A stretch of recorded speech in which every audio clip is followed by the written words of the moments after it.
Let's begin.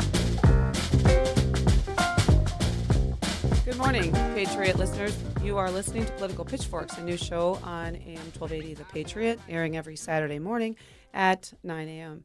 I am Susan Sjogren-Smith, a longtime conservative, here with Jeremy Munson, a political consultant, former legislator who brings with him a great deal of organizational and institutional leadership, along with a lot of policy insight and knowledge. We're here today with Phil Parrish, who is a candidate for governor in Minnesota, and I've known Phil for a long time and appreciate his conservative position, his very definite fight on behalf of Minnesotan citizens for the abuse of fraud that we see in our government. He's done a lot of advocacy about that, trying to stop the fraud. Also, a lot of insight into the importance of getting the average Minnesotan involved in politics. So he raises a lot of great issues. He's got a lot of social media he'll be talking about now. So, Jeremy, I want to hand it over to you quick, if you want to say anything. Yeah, well, thank you, Susan, and I'm excited for Phil to be here. The gubernatorial race is heating up.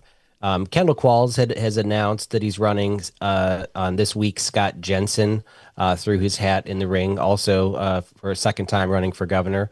And Phil Parrish had also announced that he's running. This is his second run for governor as well. So you got three candidates in the race that have a history of running for statewide office and are well known. I first met Phil Parrish, like many delegates did, in 2014 when he was running for U.S. Senate and gave by far the best speech at the state convention, got everybody riled up. And he is a very principled conservative, and look forward to him introducing himself to our listeners today. Thanks, Jeremy. So, I'm Phil. Phillip. Let us know, tell us why you're running and what you would bring to Minnesota and help us change direction of our state. Perfect. Yes, I'm Phillip Parrish, and I am running for governor. I have been a long time. I'm born and raised here. I went to school in West Concord, Minnesota area. I went to college in Mankato, and I was doing my principal's license, and I started a career in the United States Navy Reserve. That led to the military life taking over my careers, and part of why I got back involved with politics. I originally got involved with politics as a junior in high school. If people remember the name Steve Swigum, I was a door knocker back in the day, and I got very involved in politics and was very excited about. I was so excited about politics in junior and government class that I actually have a notebook in my keepsake room that I was talking about the rules about when to run for office. I literally have a note where I calculated out the first time I could run for president. That's how motivated I was as a kid. And one of the key things that I cued in on was our constitutional republic. That's probably why I'm labeled as a conservative, is because I firmly believe in our constitutional republic, and the principles of democracy do not exist without the rule of law. And so the entire MNDFL has become nothing but a facade for Marxism and socialism. And I've held true to that. I've had lots of critics, I'm sure, that both of you have heard. The three of us, we've known each other for a long time. I'm very proud to be here, by the way.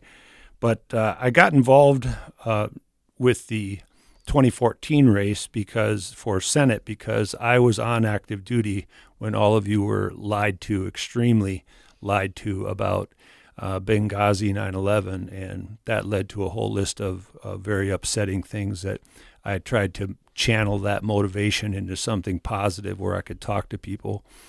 I went back to active duty and then came out of my last set of orders. I was attached to a special operations team out of Fort Bragg. Thought I was on my way to Syria, and the next thing I knew, I was in a suit and tie in D.C. pretending not to be in the military and doing follow the money work, which led to, obviously, why we're here today and part of why I'm running for office, and then a repeat of why I'm running for office. I was one of the original whistleblowers for the daycare fraud, and I just, again, tried to channel something positive out of all this negative and tried to work towards some kind of a goal of informing people about how badly they were being exploited and lied to. And then in the most current race, we obviously all saw the COVID, just disgraceful things that happened with COVID, and we could talk about that probably all day. But then the COVID fraud came forward, and my wife Victoria and I were talking for several nights, weeks of talking about how bad things were. And so I kind of went to bed with this hot conversation where both of us were very passionate about the COVID fraud and the Feed Our Future situation. And that led to me in my normal routine in the morning is some prayers and trying to think through the day. And a lot of times that's 4:00 in the morning and me composing my posts and articles that I write. And Vicki woke up and she took one look at my face and she knew what I was going to say before I finished my sentence. And she was like, wait a minute, time out. Not again, Phil. And I said, if not us, Vic, who? If not me, then who? And so my level of commitment to serving the public is proven by my track record. And my level of commitment to telling the truth is proven. You two both know me and what I've been put through by some of our own people in the state of Minnesota. And I made a commitment that morning, and Victoria basically signed off on it with some apprehension, but Victoria signed off on it, and here we are. So I announced in December of 24, actually.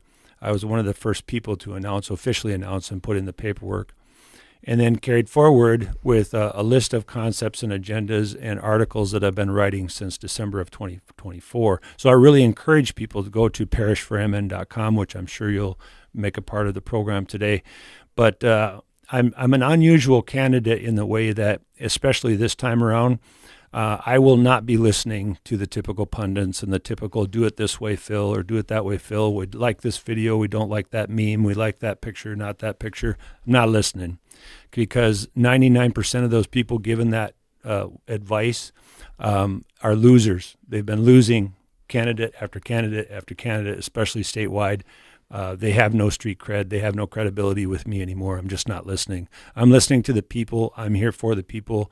My primary catchphrase is serve with unwavering integrity and dedication.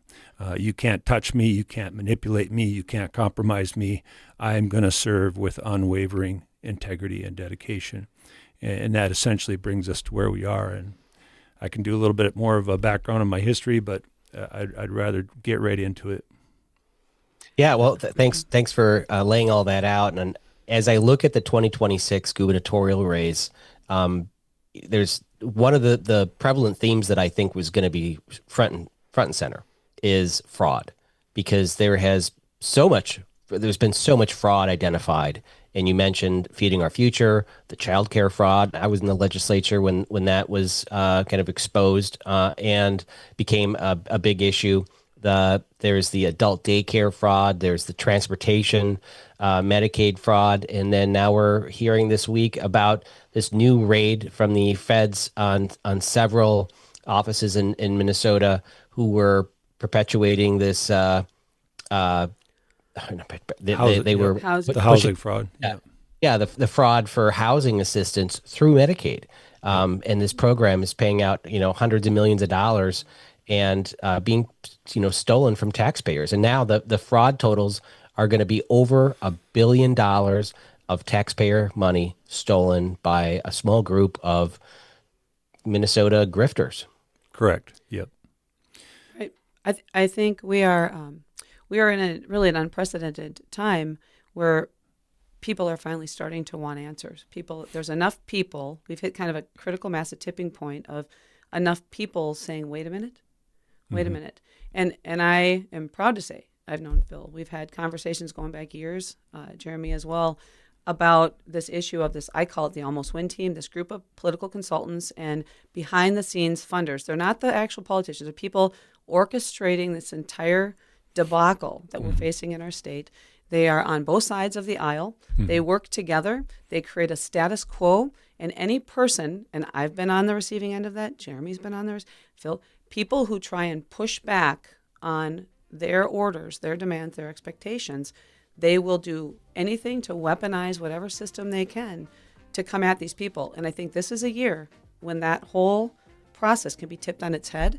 As we head into this break, I'm sure when we come back, we're going to get down into this mess, this network of insanity that we need to pick apart. So thanks for listening.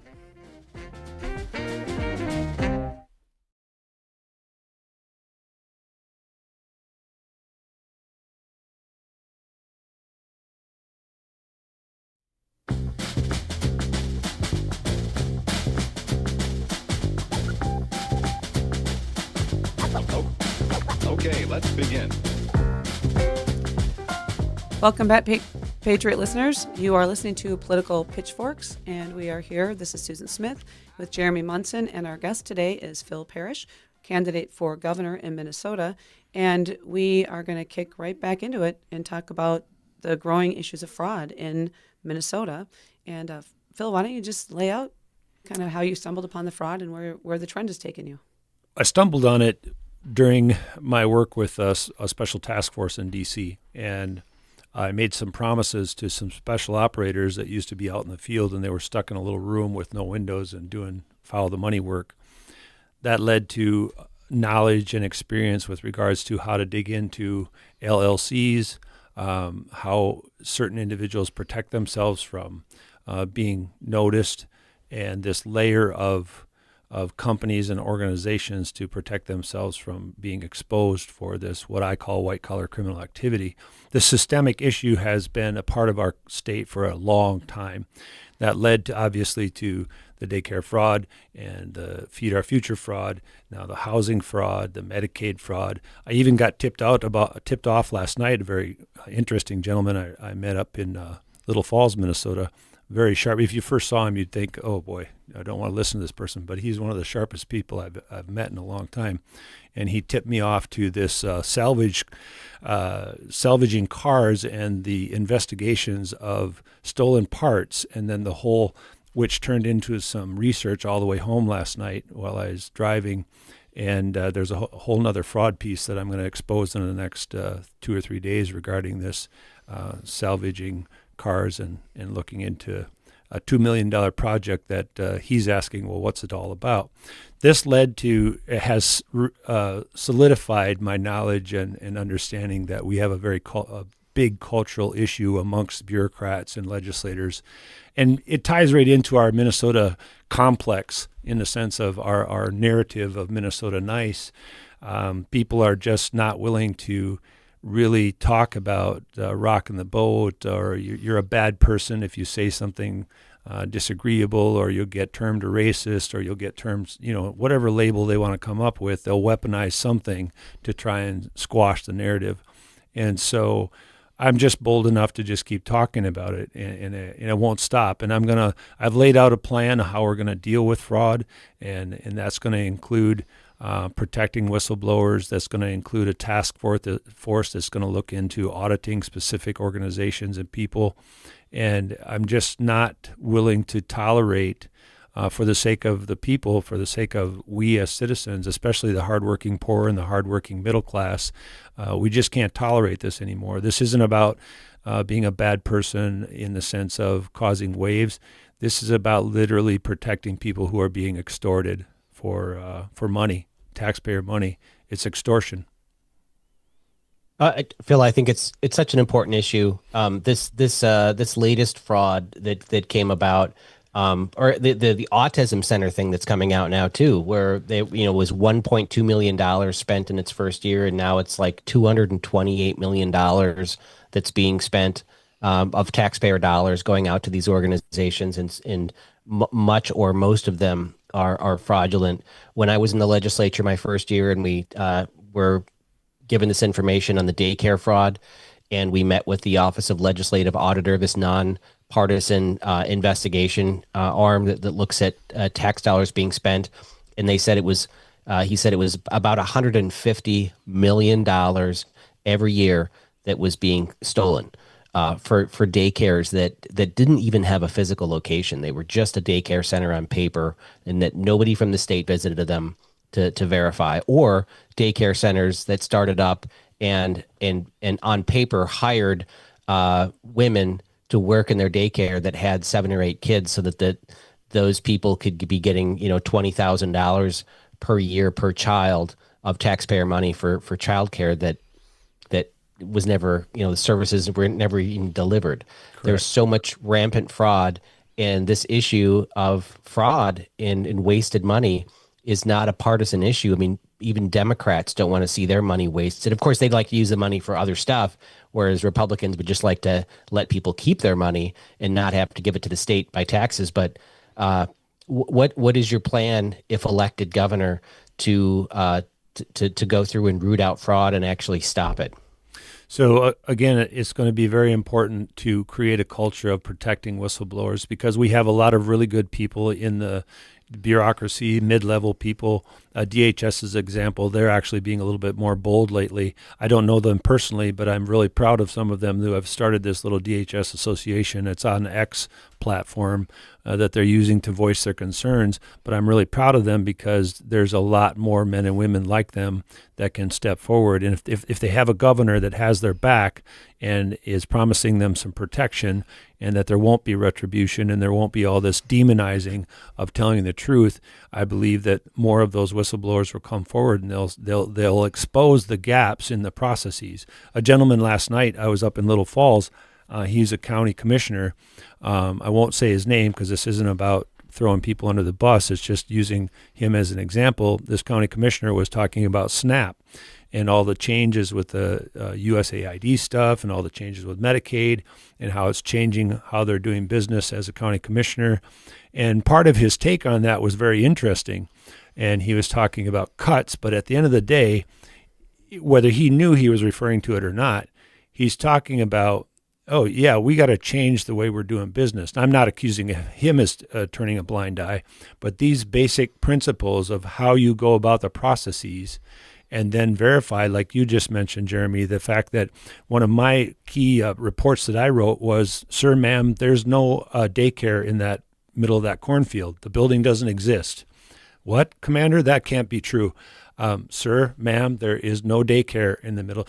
Fast forward to Feed Our Future, right there in Faribault, Minnesota. And I'm not picking on Faribault. I'm not picking on the superintendent there. But the allegedly Department of Education is overseeing the distribution of the funds for the Feed Our Future, right? So you have to ask yourself a question. Did you, in the office there, did you go down to that building? And there's no way that you can feed that number of children in that building. And by the way, where's the fire marshal? If there's that many people in that building, the fire marshal would have closed it down. So these are basic steps within the processes to verify that something's wrong. I was talking with a group of gentlemen from Minneapolis area that may or may not be an ethnicity associated with it, but he was admitting to me that he even stopped applying for the ability to distribute food because guess what? His address, his location, his organization was already listed by two different people who were already using the same address and filing for, and so he stopped applying to be a distributor because when he went to finish the paperwork, his site was already being used. And he said, well, that's interesting. I'm the only one in control of that site, and I'm not distributing food. So these systemic issues can easily be tackled with basic processes. And we just need people to have somebody that has their back to actually stand up and tell the truth. So my first experience dealing with this issue goes back more than 20 years ago. I ran a children's program in a nonprofit, and the money that was being granted by the legislature to my program was being rerouted to a different part of the division. And I was put on a hold. I couldn't provide services. And so I went to the head of the organization. I went to the auditor. I went to the board with my concerns. I had all the records, the facts, everything. And I was told that this person was wonderful and just to drop it. So what I did is what I had to do. I resigned my job because they were violating the law. And then I filed a complaint with the legislative auditor. I sent all the records, all the proof of everything that had happened and what was going on. And then I thought they didn't do anything about it because I didn't hear another word. And then 2 years later, I got a call from the legislative auditor's office, and they updated me. And they had found that the program that I had reported was the most incestuous example of relationships between DHS and a nonprofit they'd ever seen. And they actually took my recommendation, created a legislative task force. They moved all the money over to another organization. And then the person kind of involved with it all was then hired by DHS to do a different job, interestingly. But anyways, what it showed me was they actually were people trying to fix problems, but it took a long time because there were a lot of barriers put in place. But also, it just showed me that when it takes years to solve problems that you have all the records for, that's unfortunate. And I do think this Minnesota Nice thing does get in our way because we don't like to make waves. But we have to be unafraid to to raise the problems. We have to be. And we have to have leadership. We have to have leadership. That required leadership, because I've been in the thick of it, Right. and I've seen these good people that you're referring to. Yep. And like I'm mentioning with some DHS employees that are starting to step forward, it requires leadership, because the processes are there, but they're stifled because then leadership comes along and says, well, right now, they don't have the fortitude to actually act on it. And someone like myself who can't be compromised and I can't be manipulated, they're scared as heck to have in place, because they know that someone like what you've given as an example, or what I know Mark Dayton was briefed on. I know many of the things that Tim Waltz was briefed on in a legal standard and from national security and state security. I know these for fact because I would work with some of these people. It required him to have enough fortitude to say, okay, this is going to stop, and here's how we're going to stop it. Why they didn't take action, we could probably pontificate all day, but it's clear they didn't take action. Well, one thing I'd like to get at, to wrap up this issue after the break that we have coming up in about a minute, is the issue of contracts and the process for people to be given contracts. Because I think, especially since COVID, I think a lot of processes have maybe been short-circuited. And I think we have to get back to accountability in the contract process and the oversight of these contracts. Correct. So I think you're able to touch on some of these issues that not everybody is aware of, how it works behind the Star Tribune, Right. protective media process that just simply doesn't report on these things until they have no choice. Right. Right? No investigation ahead of time. We wait till after people sort of know, and then we kind of backfill the story. So I think it's great. I think we have a lot more to talk about. I want to thank you all for listening to Political Pitchforks, and we'll be back after the break to kind of wrap up this issue on fraud and move into some other issues. Thanks for listening.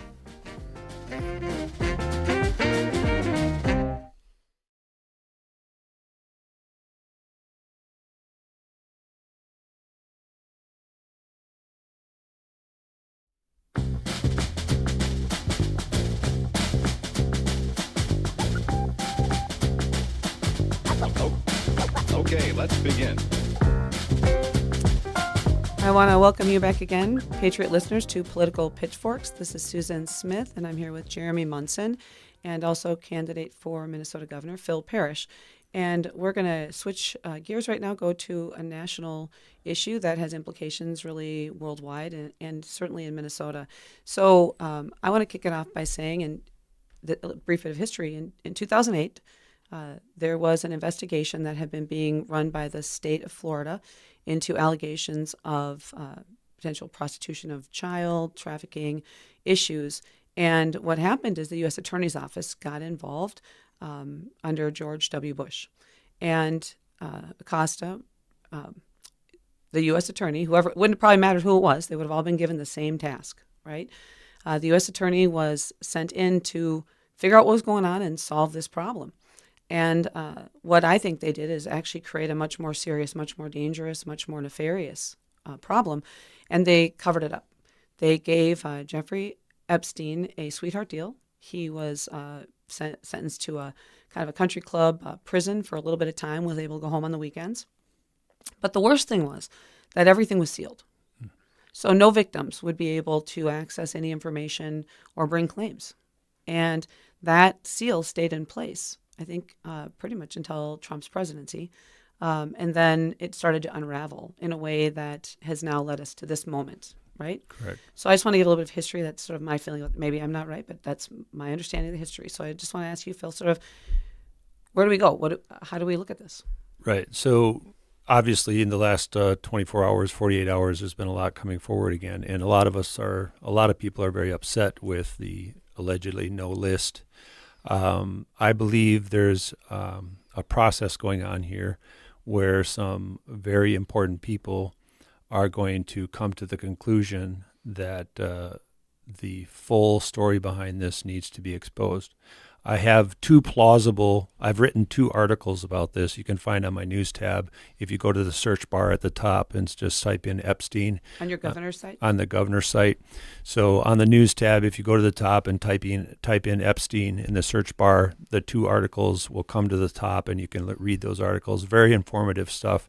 I have 2 plausible possibilities as to what's going on. If in fact Jeffrey Epstein was a U.S. Intelligence asset and or possibly a foreign entity's asset, there's some explanations for some of the processes. The other plausible discussion is that the Epstein issue is extremely deplorable. It's extremely upsetting. It's grotesque what he and others did to children. Then that second plausible part of it is then what we have a media, a legacy media, who has no conscience, and politicians who have no conscience, who then piggyback or jump on, and they weaponize information and hyperbole and false accusations, like yesterday's disclosure that allegedly President Trump sent this card with this picture. It's all garbage. It's just garbage. And it's a narrative meant to distract, meant to divide, meant to cause chaos and strife. And that's, to me, where we're at in the sense of the actual crimes being committed now are lists of people on both sides of this discussion who are actually using it, weaponizing it to cause distress and discomfort and anger and fear. And sadly, that plausible argument, which I've written about, is going to be more to do with there isn't a lot more there. It's horrific. It's heinous. The people involved should have been prosecuted and put in prison forever. But since then, the reality might actually be true. And I understand Dan Bongino. I've listened to him almost every day. I understand he's upset. I understand Pam Bondi's upset. But it's plausible that the simpler truth is you have a list of very bad actors, including people in the CIA and the FBI, who have weaponized this information to cause fear to get people to sit down and shut up. And again, back to point A, the only plausible way, if A is true that he was an intelligence asset, I have one experienced piece of the puzzle that would cause me, if I was president, to say, whoa, time out. We need to stop something here, and that's if someone is actually, life is put in harm. So, for example, if somebody's spouse happens to be a U.S. intelligence asset, or somebody's employee happens to be some dignitary or world official, their employee or spouse happens to be an asset, you would not want to release information that would cause them harm. So if that name was released, someone would immediately go and assassinate them. That's a true fact. I'm leaning more on the plausible issue of number two, where we have very ill-intended people who have weaponized this to the point where they're causing chaos and fear on purpose. And Phil, I think that the best solution to prevent people from weaponizing this data, I mean, you basically have, if Epstein was blackmailing people because he had videos of them raping children, and then the government gets hold of this information, the people in government that have this information would have the same leverage over these influential people as Epstein did. Correct. And that's the danger. Exposing it and showing who is compromised is the best path forward. You know, we have this trust in government that we have to maintain, and as it slowly erodes, our nation is not going in a good direction. We Correct. need to restore people's faith in government, and that means transparency. And we all know that this list of people that are implicated includes people on both sides of the aisle. Correct. That was the power and the purpose of what Epstein was trying to do. And we understand there's going to be people on both sides that are exposed, and it's unfortunate, but it's fortunate for transparency, and we'll get through it. Yep. And, you know, those people, and there likely will be people on these, you know, that were on the flight logs and that went to things at Epstein's island that had absolutely nothing to do. There also likely are people that may have been drugged. We know that's a tactic that they take, that people are drugged, their drinks are drugged, their food is drugged, and then they are videotaped while they're in a state of compromise, and then they use that to blackmail people. We know that happened. NXIVM, the NXIVM trials showed that was all very true, and there'd be no reason at all to think that isn't also true in the Epstein case. But those people who were victims in that way need to tell the truth about what happened. They need to come forward and say, this is what happened. And it's all tragic. Yep. It's all tragic. But the hiding of it and the burying of it is emboldening people, not just people connected to Epstein, but the new trafficking routes. Because when Epstein went away, the trafficking problem didn't go away. Correct. It just found like water another path. Correct. And we know that there are trafficking routes. Maybe that's something to talk about. We know in Minnesota we have Yes, major trafficking there routes. are, yes. And has that gotten better or worse, Phil? It's not gotten better at all. In fact, there's trafficking information that comes out of Duluth that's very important to our state. There's a network of trafficking across the state that a few friends that have kind of started talking with me more on social media and contacting me. I don't want to try and dig into that rabbit hole today because the depth of what they're telling me and sending me is quite interesting. I'm not really prepared to fully intelligently summarize an extremely complex issue here in Minnesota, but it's a very real issue. There is a trafficking issue here in Minnesota, and it is connected to social services and some of our programs and how they deal with. In fact, I would suggest to you we have a very unhealthy set of people who work in child protection who may or may not believe that they're doing the right thing, that have made some very significant missteps in how they're handling families and has actually caused more harm than good.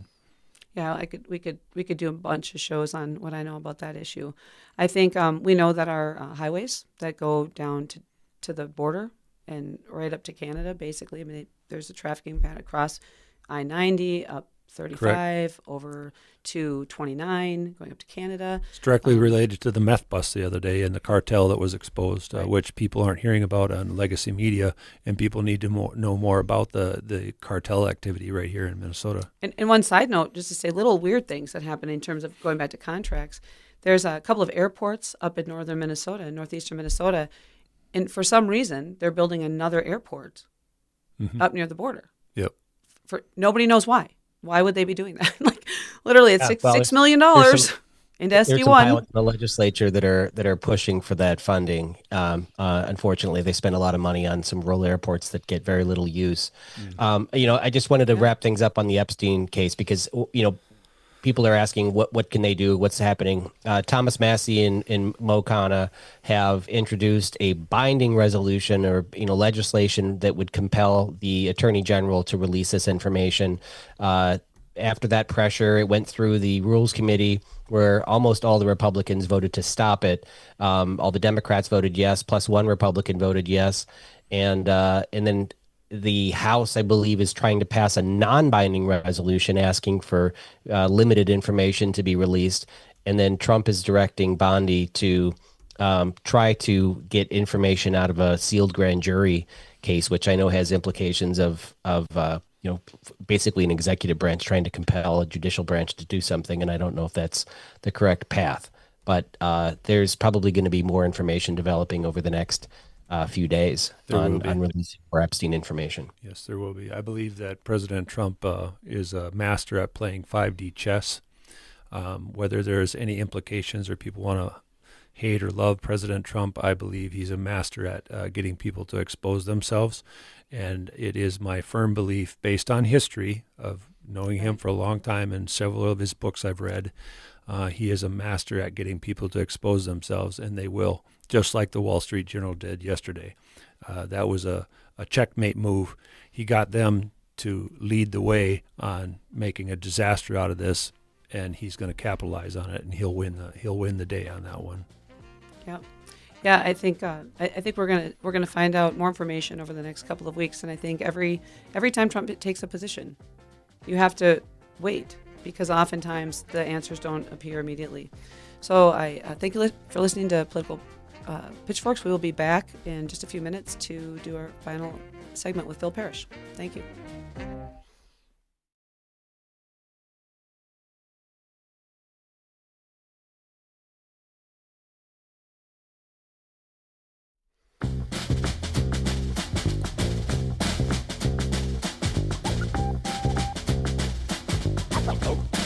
Okay, let's begin.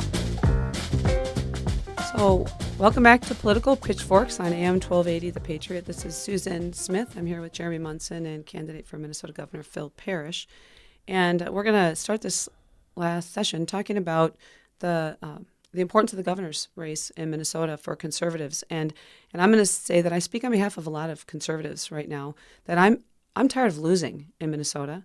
I'm tired of having good people not be able to run for and win these very serious offices. And I know that if we have a governor candidate that is able to convince the people of Minnesota, by the way, on both sides of the aisle, because I think most Democrats are looking around at their party saying, I don't know what's going on here. They're in a much worse spot than we are because a lot of their base hate America. Our people love America, and we just want to go back to being the country where we were created to be, I think. So I think if you win the governor's race, I think that you will bring with you the House and the Senate in Minnesota. I think you will likely bring with other constitutional officers. But here's the concern I have. We have too many people in our legislature who actually don't care about returning Minnesota to those values, even on our side, because they're all concerned about getting along with their friends in St. Paul rather than representing their constituents who voted for them. And that is particularly true in outstate Minnesota. So I want to have you engage a little bit in what your plan is. And when you win, how are you going to help us help the governor's candidate, whether you maybe, obviously you're hoping you, whoever it is. We need a legislature willing to remember the commitments they made to the people to help protect this state and follow the principles. Right. So one of the things that I've been talking about throughout Minnesota, and I've had a lot of speaking engagements, and you're right, the general public is not right and left. They're not red versus blue. They're not Republican versus Democrat. They just aren't. And I say that with a level of commitment and experience of going around and talking throughout the state again, that I can prove to you that the general public just wants right and wrong. They're sick and tired of the fighting. They're sick and tired of the lied to and exploited. We have really good Republicans out there that are frustrated with the processes that our central leadership has been guilty of being dysfunctional. And we have Democrats that are coming to some of our meetings who are just walking away from the alleged MNDFL. They're nothing but a socialist organization. The MNDFL doesn't exist anymore. And independents are clearly already there and have been there all along. And they're really primed and ready. The landscape has changed a lot. And so I have a very bold plan to immediately take action. I hope you can get to the website and pull up the article. And it's Parrish 4. Parrish, the number 4, mn.com. And that first bold, that really big, bold vision, a bold vision for Minnesota, there's an article I wrote that summarizes my 100-day plan. And, we're going to protect children. We're going to protect our girls. There's not going to be boys and I have legal precedents that I list in the article I wrote that will help us do that. By day 7, we're going to end all the sanctuary state policies. By day 10, we're going to end all the DEI nonsense. By day 12, we're going to launch a tax review. We're going to decrease taxes. We're going to freeze new regulations. We're going to replace Walsh's ideology of where we're at with the Department of Education. We're going to get it back to basics. By day 25, we're going to make sure we have some school choice task force started and make sure the money follows the children. By day 30, we're going to appoint some bipartisan public safety task forces. And then by day 60, we're going to propose a budget that's 5% income tax cut, no tax on Social Security, no tax on tips, and 5 cent reduction in gas tax. And if the legislature chooses to ignore that, we're going to hold a special session if they don't get involved and get a task-orientated type of culture that I'm going to bring to the governor's position. This kind of stuff, this kind of bold leadership is going to require a lot of fortitude and a lot of courage, and I'm the only candidate that's been talking about this stuff, and that's what I hope to accomplish. And we will accomplish it together because the stage is set for it. The two of you have witnessed a lot of what I've witnessed over time. We have this gatekeeper mentality of some of our colleagues or alleged friends who have, you could say on one breath that they're just negligent and incompetent, But in the other side of the spectrum, you could say possibly nefarious. They just want to keep protecting the old way of do business. And the best way to combat that is to walk up to them and say, okay, pundit, okay, expert, A, why aren't you running for office if you're such an expert? And B, when's the last time one of your statewide candidates won the state?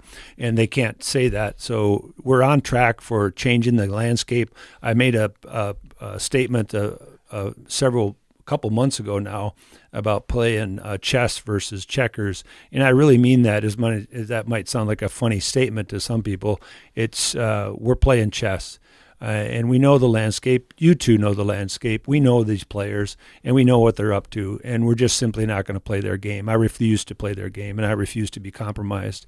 So it's going to be a very exciting year, and we're going to do a lot of things. Yeah.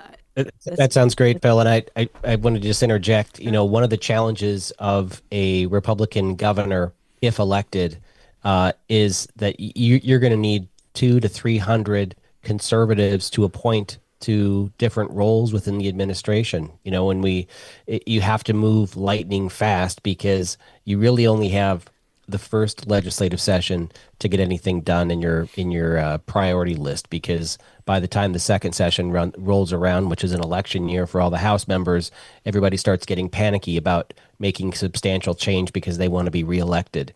And so it's so important to get everybody appointed in your administration in the first few days, and then actually trying to legislate and get your initiatives through the legislature in that first session, because the Democrats, as you know, will just lock arms and try to grind everything to a halt, and every bureaucrat in the administrative state will be against you and in what you want to try to get done. Exactly. And we, as arrogant as it may sound, I am preparing to win. And I have a pretty good list of people. You two have been very familiar with me. I keep track of things, and I keep names. I'm not a malicious person. I don't have any vendettas. But you both know me. I keep names, and I track things. And I have a pretty good list of people that I'm already thinking about making sure they're in place as quickly as possible. By the way, one thing we're going to walk into the Capitol with, because I'm going to use the executive authority and then ask the legislature to pass, we're bringing back the original flag. And it's walking in with me. I'm carrying it into the first day to inauguration. You're going to have a lot of support with that, I'm going to tell you. The Democrats might not be happy, but I don't think I've actually spoken to anybody who likes our it's overwhelming. I didn't intend for it to be, but I posted about it a couple of months ago and then a few weeks ago. And I don't know why a few weeks ago it got hotter than it did the first time. But since I've started talking about it more, isn't that interesting that all of a sudden the legacy media has been talking about, oh, wow, there's places in Minnesota where the officials aren't flying the new flag. Well, guess what? Right. Yeah, we've all noticed that. Yeah, it's interesting. My kids play sports, and so I go to probably 20 different high schools around the southern Minnesota. And I think only one school is flying the new Minnesota flag in their gym. One has taken the old flag down but hasn't replaced it. And even in Medelia, which is just down the road from me, their varsity basketball jerseys this last year had the Minnesota flag on their chest. Good. Alongside the U.S. flag, which I've never seen someone. I mean, I've never most people couldn't even point out what the Minnesota flag was before this debate. That's awesome. I want to touch on one thing here in the last minute in this Nicole Mitchell trial that has been going on.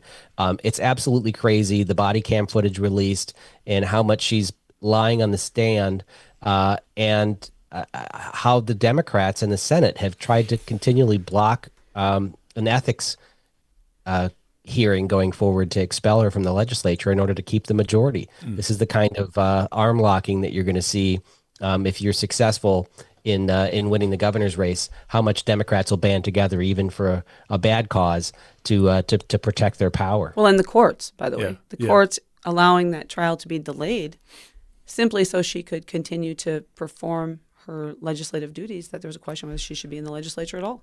I wrote a great piece on there's a judicial portion to this, and we won't take too much time for today, but I wrote, if you go to the search tab again on the news tab, make sure you pull up that judicial plan that I have, and making sure that we proportion our Senate seats to our county seats, and then I lead into some discussions about judicial processes to assure that judges aren't getting favoritism and or put in place during, whereas a governor just appoints them. So I don't want to waste time now, but I have a great piece on judicial stuff and reestablishing the Senate back to a constitutional form of what the Senate should be, representing all the people in Minnesota. So as we wrap up, Phil, your website, Parrish4mn.com, Parrish4mn.com. Hope listeners check it out, and I want to thank the listeners for tuning into Political Pitchforks, and we will be back next Saturday. Thanks very much.